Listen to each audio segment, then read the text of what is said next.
Fire, it's forever been a source of life.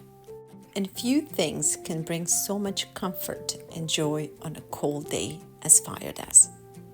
Once the flames are no longer there, fire continues to give. This video is all about ashes and some of the properties and benefits it offers. I grew up on a family farm, and needless to say, we did not have the central heating. Falling asleep next to the crackling potbelly stove while it was snowing outside was one of the best things in the world. But this meant that the stove needed to be cleaned every day, which meant we had an abundance of ashes. So today I'll share some tips on how you can use them. Ashes are great fertilizer, and they are also used in defense against bugs, especially ants.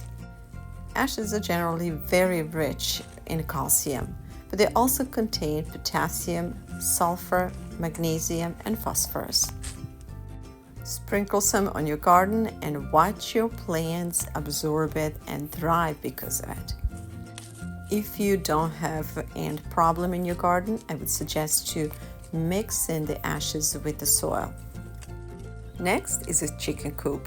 I have this small area in our chicken coop where chickens can go and dust themselves. Now, ashes are wonderful for chicken dusting. Ashes help chickens fight off any pests that they might have under their feathers. I would suggest not to use too much, and whatever you add in a chicken coop, to make sure to mix it with the soil, because ashes can be a little intense and you don't want your chicken skin to burn. So mix it in with the soil really well. This will keep your chickens very healthy and happy.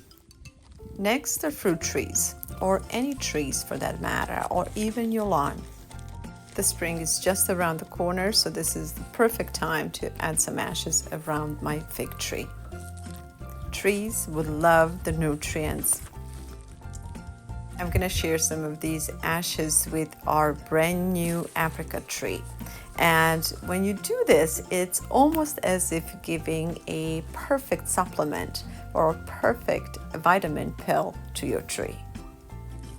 Wish I had more ashes because there are over 150 fruit trees on this property, but I'll share what I have with those that are young and just developing. And the rest we're going to take into kitchen, and I'm going to show you another little trick. Ashes have been used as a cleaning agent for centuries. Normally, my grandmother would sift ashes to take any chunks or any debris from the ashes and leave the fine powder, which she would later dilute in water and use in a kitchen to polish her dishes. We'll set this aside while I prepare a small dish of ash for the fridge, because ashes also absorb all the odors. So put it in the fridge, and now we're going to go back and I'm going to show you how to clean and polish your dishes.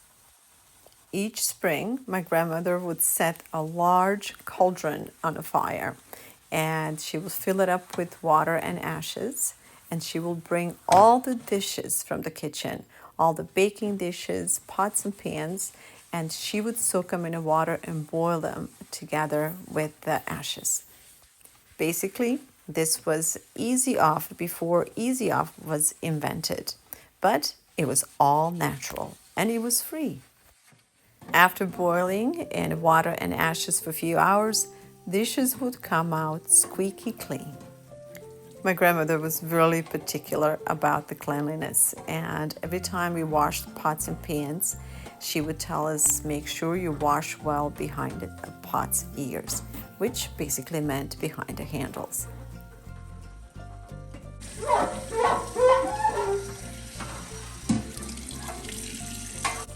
This is what you call job well done by my grandma's standards.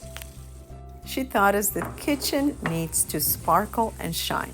And back then we didn't have a Comet to polish things like sinks and dishes, so we use ashes.